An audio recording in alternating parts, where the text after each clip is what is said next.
In the official history of the Golden Gate Bridge, the name Michael Donovan is a minor tragic footnote. The story, as it was cemented into public record, is simple and bleak. In September of 1997, during a massive seismic retrofitting project, Donovan, a respected 38-year-old construction foreman, vanished during a night shift. His truck remained in the parking lot, his lunchbox on a girder, his presence erased between one moment and the next. The conclusion was immediate and, on the surface, logical. A man working at great heights over the turbulent, unforgiving waters of the bay simply fell. The San Francisco Police Department's final report, issued in early 1998, officially classified the case as a workplace accident with a missing body.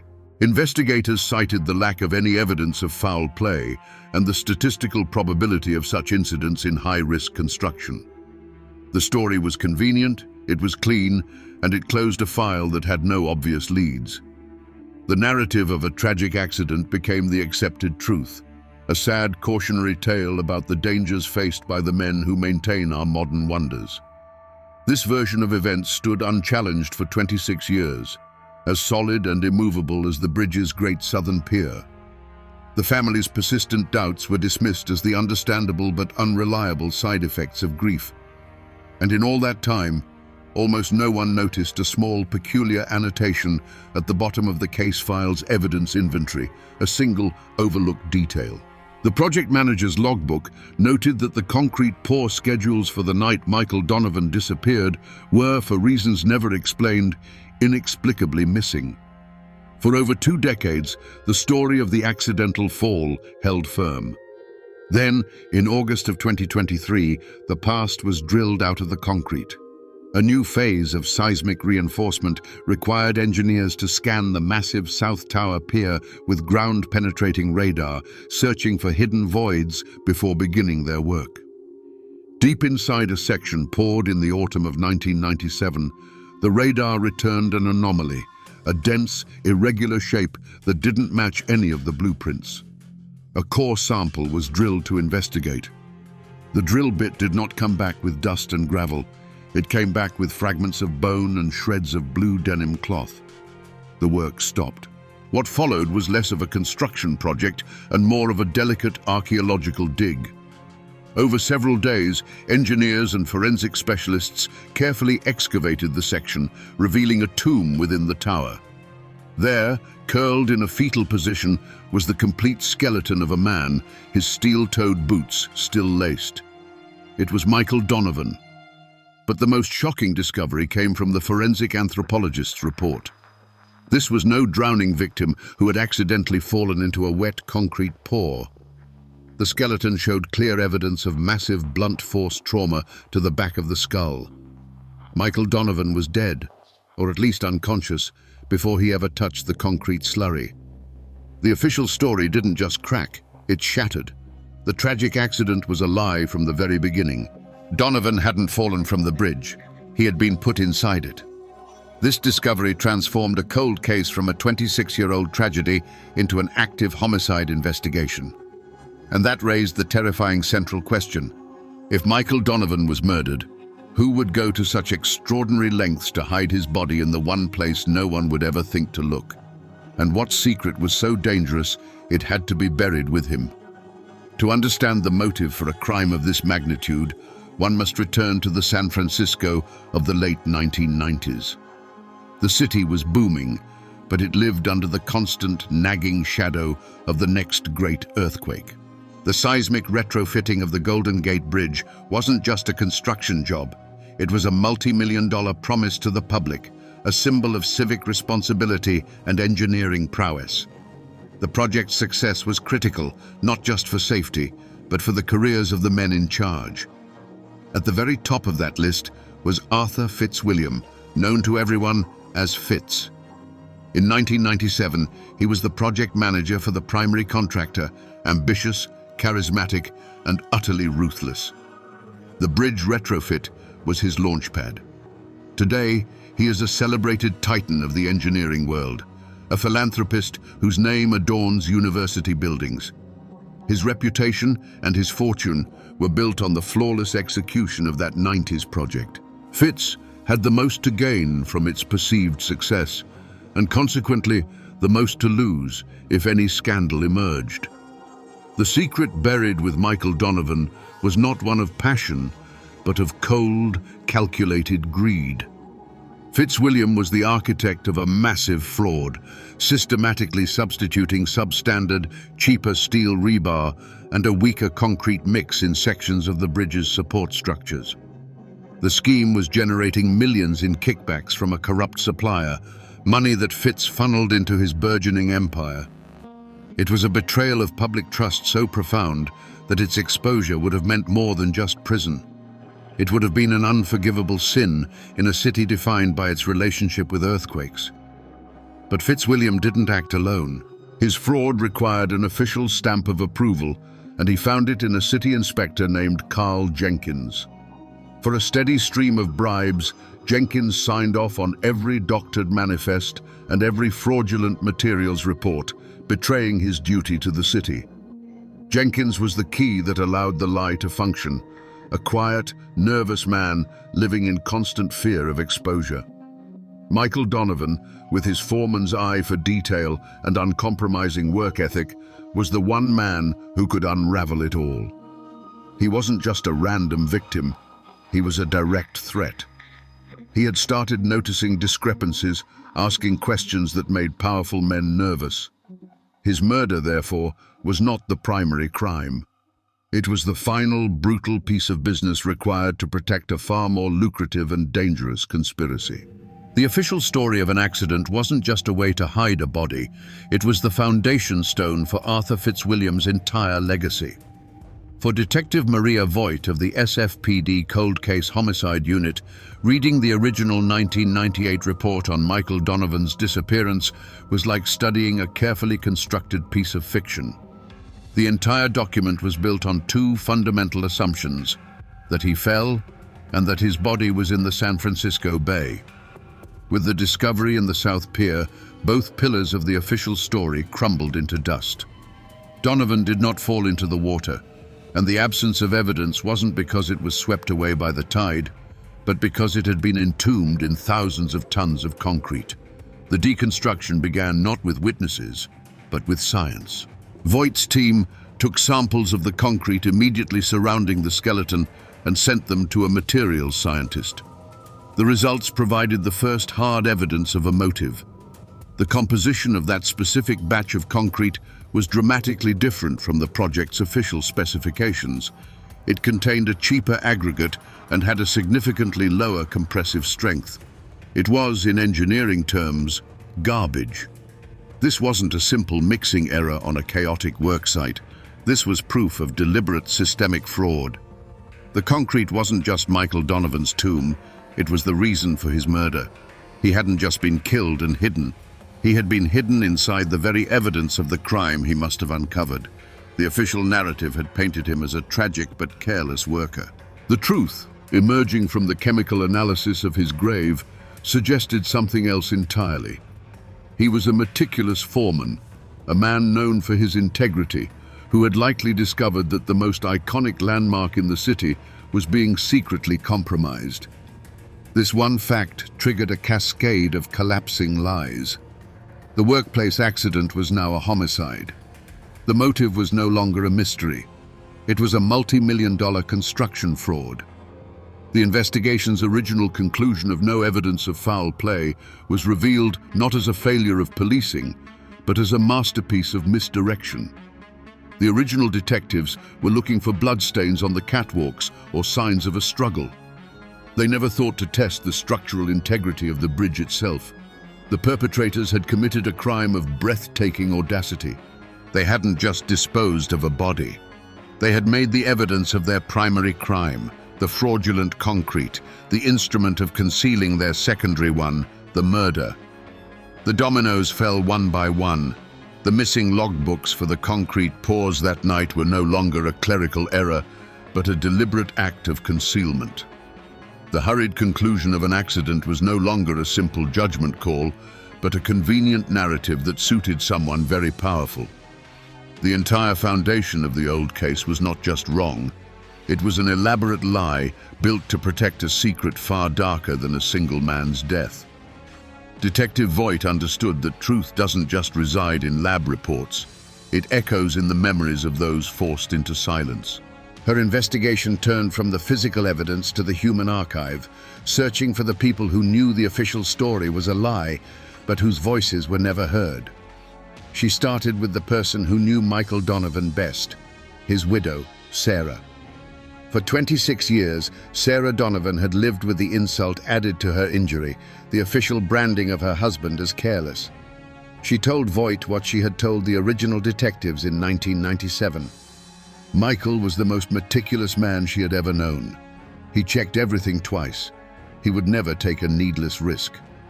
In her initial interviews, Sarah had insisted that in the weeks before his disappearance, Michael had been deeply troubled by what he called systemic corner-cutting on the job site. He was losing sleep over it.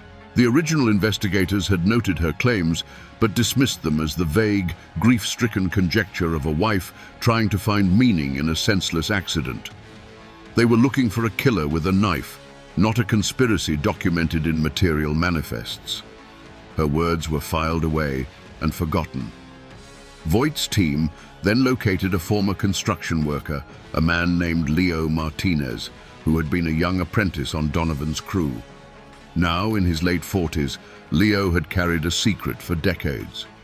He told Voigt that on the very night Donovan vanished, he had witnessed a heated, low-voiced argument between his foreman and the project manager, Arthur Fitzwilliam, near the concrete pouring station. He couldn't hear every word, but he clearly heard Donovan say, "These manifests are fraudulent," and Fitzwilliam hiss back, "You are threatening this entire project." Later, after Donovan had walked away, Fitzwilliam had approached the young apprentice and quietly told him that if he valued his career and his health, he would forget everything he had just seen. A week later, Leo quit his job, terrified. Finally, Voigt revisited the file on Donovan's brother, whose supposed biker gang connections had been a convenient distraction for the original investigation. The old report suggested he was a source of personal stress for Michael. But when Voigt interviewed him, the brother clarified the story of their last argument. It wasn't about a personal loan. Michael had come to him asking for money to secretly hire an independent materials engineer. He was so convinced that the project was using substandard steel that he was prepared to spend his own savings to prove it. He wasn't in trouble. He was on a crusade. These were not new witnesses. They were the original ones, finally being heard. A grieving wife, a terrified young worker, and a brother whose story was deliberately misconstrued. Separately, their accounts were dismissed as unreliable or irrelevant, but together they painted a clear and damning portrait of Michael Donovan's final days. He was not a victim of an accident, but a whistleblower closing in on a conspiracy, and the men he was about to expose knew it. Every complex investigation risks falling into a blind alley, and the Donovan case was no exception.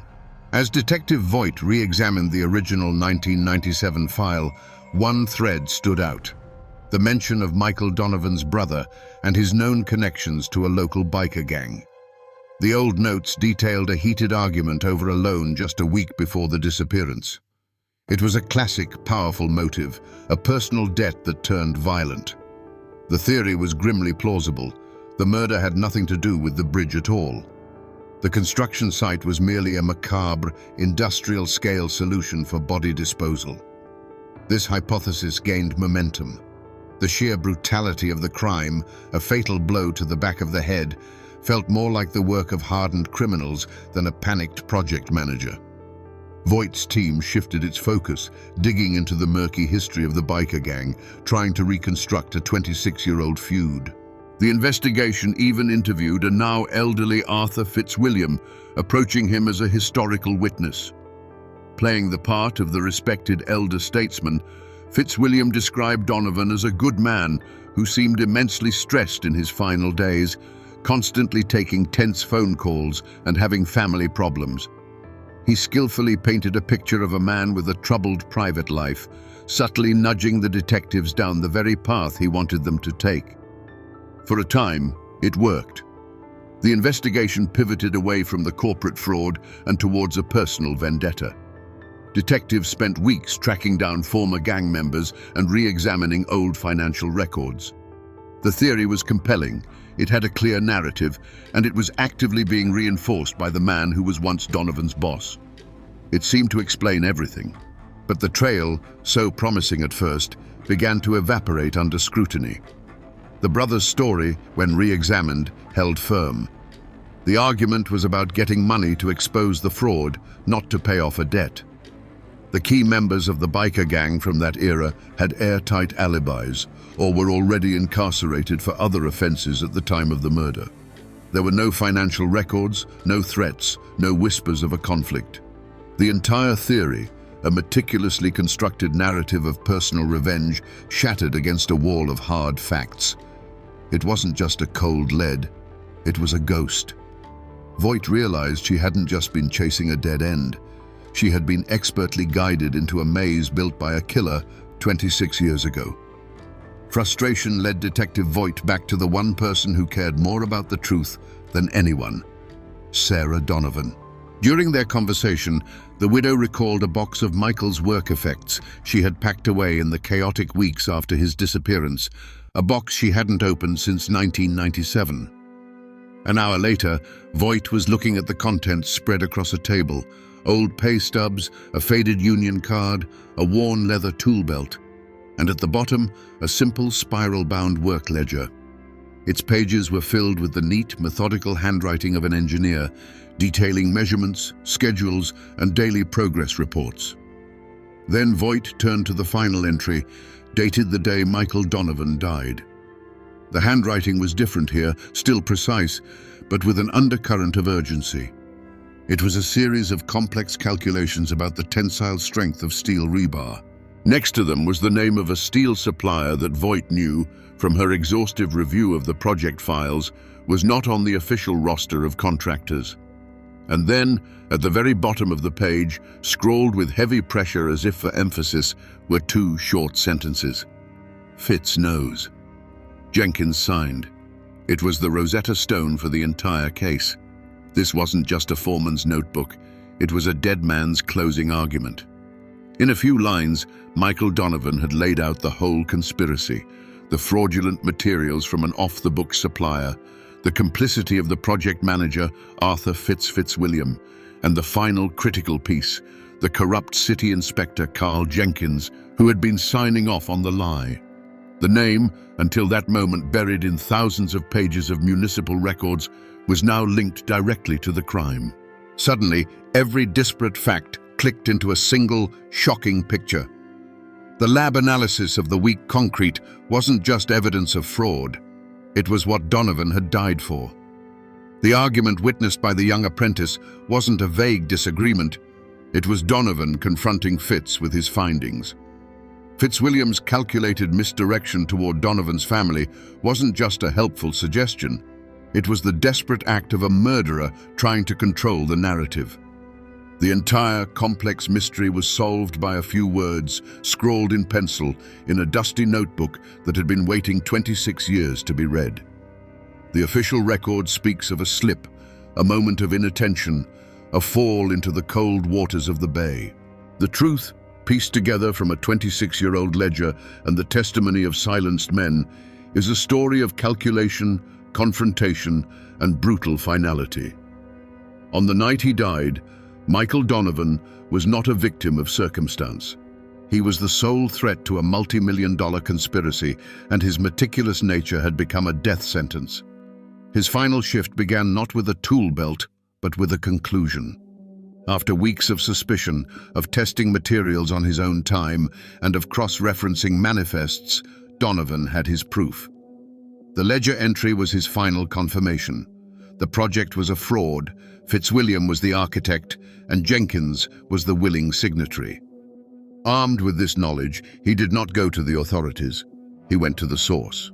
He confronted Arthur Fitzwilliam near the southern pier in the shadow of the very structure Fitz was corrupting.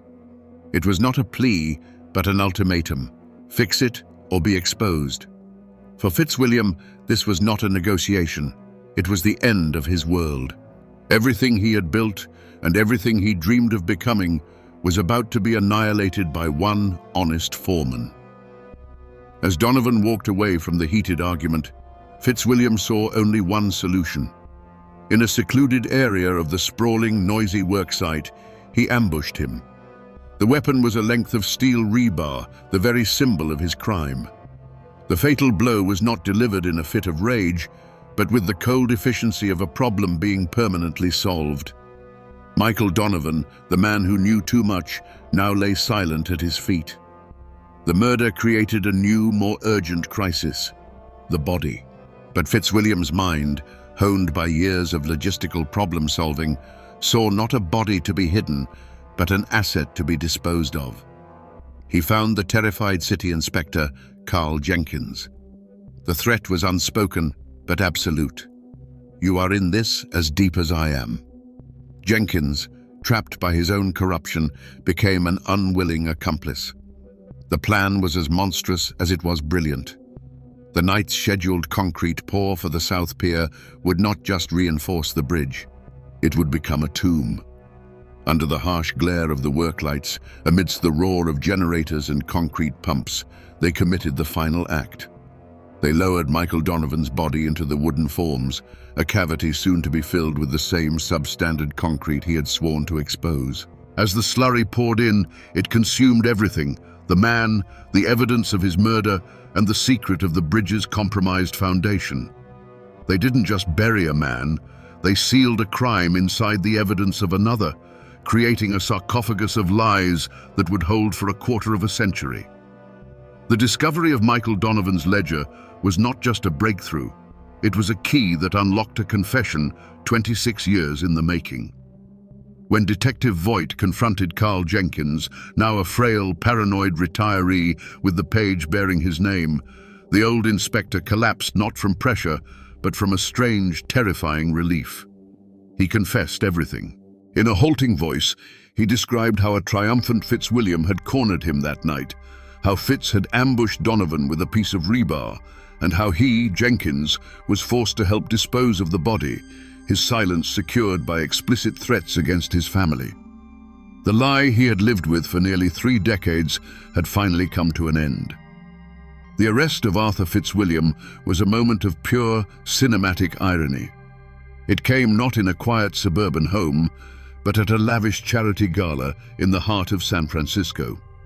Fitzwilliam, then in his late 70s, was on stage, bathed in applause, accepting a Lifetime Achievement Award for his contributions to civic engineering. As the city's elite gave him a standing ovation, Detective Maria Voigt and her team walked through the ballroom doors. The arrest of the celebrated philanthropist for a 26-year-old murder sent a shockwave through the city that eclipsed any seismic tremor. The legend of Arthur Fitzwilliam crumbled to dust before the flashbulbs of the press. The trial was a media sensation, a public reckoning with a hidden truth at the core of the city's identity. Fitzwilliam, arrogant to the end, was swiftly convicted of first-degree murder and multiple counts of fraud. He would die in prison, his name stripped from university halls and charitable foundations, his legacy rewritten from visionary builder to corrupt murderer. In the same legal breath, Michael Donovan's case was officially reclassified. His name was posthumously cleared, and he was publicly hailed as a hero, a man who gave his life to protect the city from a catastrophic failure. His family, after decades of doubt, finally had their truth acknowledged. The fallout, however, extended far beyond the courtroom. The discovery of systemic fraud in the Golden Gate Bridge triggered an urgent, city-wide investigation into every project Fitzwilliam had ever managed. A pattern of corruption emerged, forcing an agonizing reappraisal of civic infrastructure. The city's most cherished icon, a symbol of strength and endurance, was revealed to have been built on a foundation of lies, greed, and murder. The truth had come out, but its consequences would require a new, even more expensive effort to correct the structural sins Fitzwilliam had buried in concrete. Today, the South Pier of the Golden Gate Bridge stands against the Pacific winds, stronger than ever before. The section where Michael Donovan was entombed for a quarter of a century has been reinforced, sealed, and folded back into the anonymity of the colossal structure. To the millions who pass over it, it is just concrete and steel. But for the men and women who maintain the bridge, it is now a sacred place. Near the base of the tower, far from the tourist paths, there is a small bronze plaque. It was not placed by the city, but by the Construction Workers' Union. It reads simply, "Michael Donovan, a man of integrity." He made sure the bridge stands strong. The story became a parable written in rebar and stone. It proved that a lie, no matter how expertly constructed, has a fatal structural weakness. For 26 years, the official narrative of a tragic accident served as the foundation for a celebrated career and a city's misplaced confidence. But like the substandard concrete Arthur Fitzwilliam used, it could not bear the weight of time and scrutiny. It was designed to crumble. Truth, on the other hand, possesses its own kind of tensile strength. It can be buried, silenced, and encased in 1,000 tons of oblivion, but it does not degrade. The integrity of one man, hidden for decades, proved to be more enduring than the monument built to conceal his murder. His final, whispered accusation, written in a dusty ledger, was enough to bring an empire of deceit crashing down. The case of Michael Donovan serves as a permanent warning etched into the city's heart, that a structure, whether of concrete or of history, is only as strong as the truth it is built upon.